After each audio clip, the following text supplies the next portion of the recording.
C'est un sujet épineux pour de nombreux Lyonnais, cette grève ce week-end pour Noël à la SNCF. Les contrôleurs qui se mobilisent donc pour demander de meilleures conditions de travail, du coup forcément leur mouvement impacte la circulation des trains. On va retrouver tout de suite en gare de la Part-Dieu notre reporter Lauriane Pelao. Lauriane, donc à quoi faut-il s'attendre pour les prochaines heures ?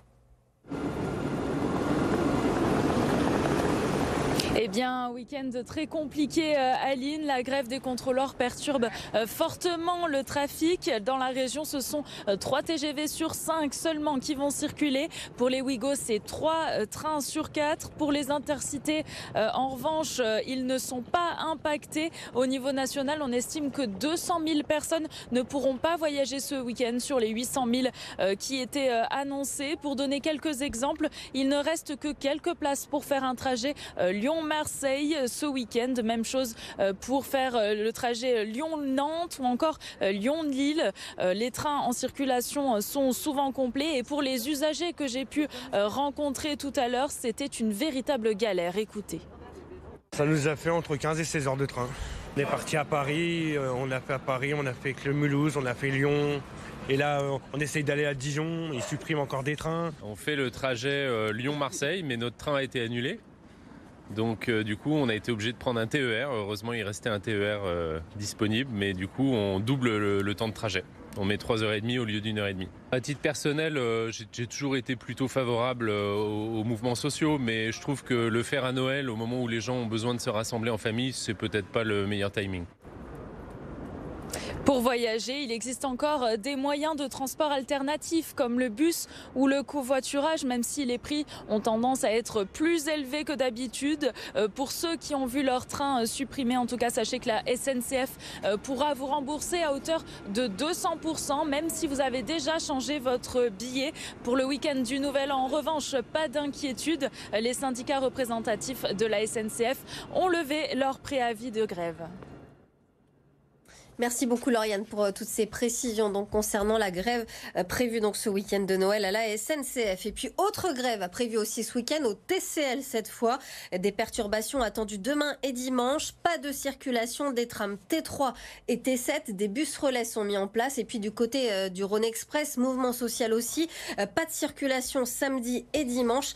Des cars relais sont également mis en place entre Vaux-en-Velin-la-Soie et l'aéroport Saint-Exupéry.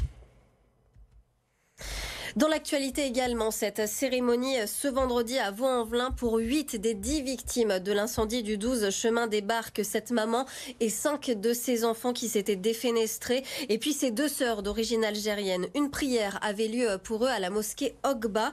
Beaucoup de monde pour leur rendre ce dernier hommage. Les détails avec Lucine Olorgue. 3000 personnes au moins à l'intérieur de la mosquée, des dizaines d'autres aux abords, dans la rue, sur le parvis.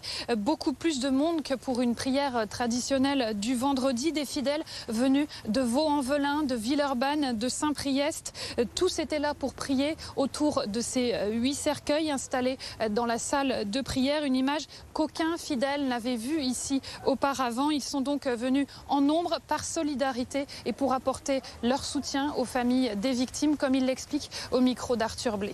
Ça dépassait les vendredis habituels. On a fait la prière pour 8 personnes quand même. C'est pas habituel. Donc, et puis c'est pas n'importe quel décès aussi. C'est un drame terrible. Et on ne peut pas ne pas être présent dans un moment pareil. On a été très touchés par cet incendie. Ça a quand même été choquant.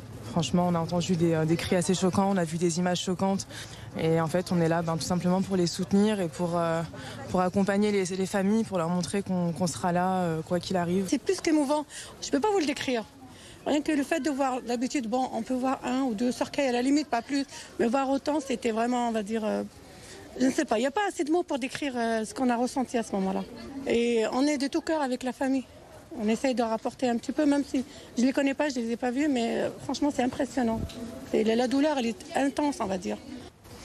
Cette prière funéraire a duré une dizaine de minutes. 2 imams ont pris la parole, ainsi que la maire de la ville, Hélène Geoffroy, et le sous-préfet. Les 6 défunts qui faisaient partie de la même famille ont été inhumés dans le carré musulman du cimetière des Brosses à Vaux-en-Velin. Les 2 autres défuntes seront inhumées en Algérie. Ce foyer de grippe aviaire découvert à Savigny, près de l'Arbrel, 50 à 80 volailles ont dû être euthanasiées dans une exploitation de la commune. Des zones de protection ont été mises en place par la préfecture, un périmètre qui s'étend jusqu'à 10 km autour du lieu de la contamination. Écoutez la maire de Savigny au micro d'Arthur Blais. Toutes les mesures prises par la préfecture et qui s'imposent, ça a des conséquences sur l'ensemble des exploitations de la commune. Donc avec des mesures de mise à l'abri des animaux. Donc les animaux ne peuvent plus sortir, donc doivent être tenus en bâtiment. Il faut protéger l'alimentation et surtout les éleveurs ne peuvent plus commercialiser leurs produits, que ce soit de la viande ou des œufs. Tout ça pour limiter la propagation du virus. Allez, on parle de Noël maintenant, puisque le Père Noël est dans le dernier rush. Ça y est, les cadeaux doivent être au pied du sapin dans quelques heures maintenant. Et le réveillon, c'est donc demain. Alors pour faire en sorte que tout le monde ait son petit présent, il peut compter sur les entreprises de livraison de colis. Jacques Terlin qui s'est rendu dans l'une de ces agences de tri de l'aéroport Saint-Exupéry. Ici, ce ne sont pas les grelots du Père Noël que vous entendrez, mais bien les livreurs qui identifient chaque colis.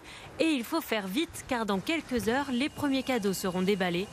Dans cette agence de tri de l'aéroport Saint-Exupéry, les colis défilent sur le tapis roulant. Et chaque année, ils sont un peu plus nombreux à cette période.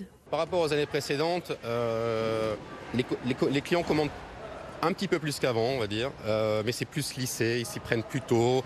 Y a le Black Friday qui est beaucoup suivi en France maintenant joue là-dessus parce que les gens s'y prennent en avance. Dès novembre, ils peuvent commencer à préparer leurs cadeaux. En décembre, c'est 10% des colis de l'année qui sont traités ici. 2200 cartons sont livrés par jour contre 1500 le reste de l'année. Un rythme que doivent tenir les chauffeurs. Ils multiplient leur nombre d'arrêts pour livrer. En règle générale, on tourne à une moyenne de 40 toute l'année.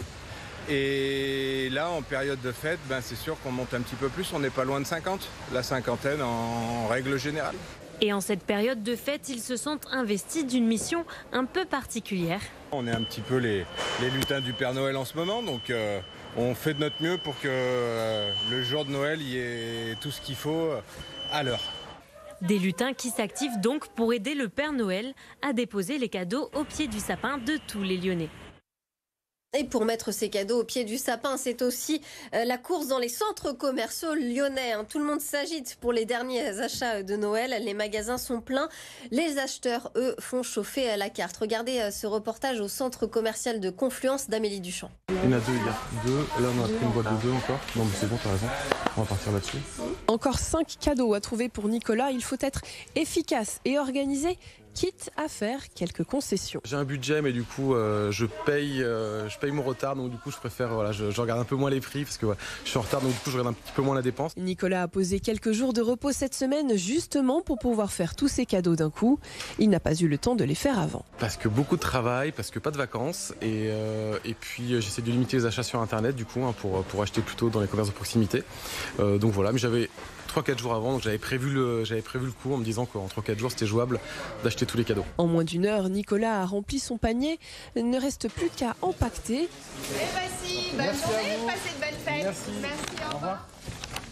Dans ce magasin, 1 millier de personnes transitent chaque jour depuis le début de la semaine.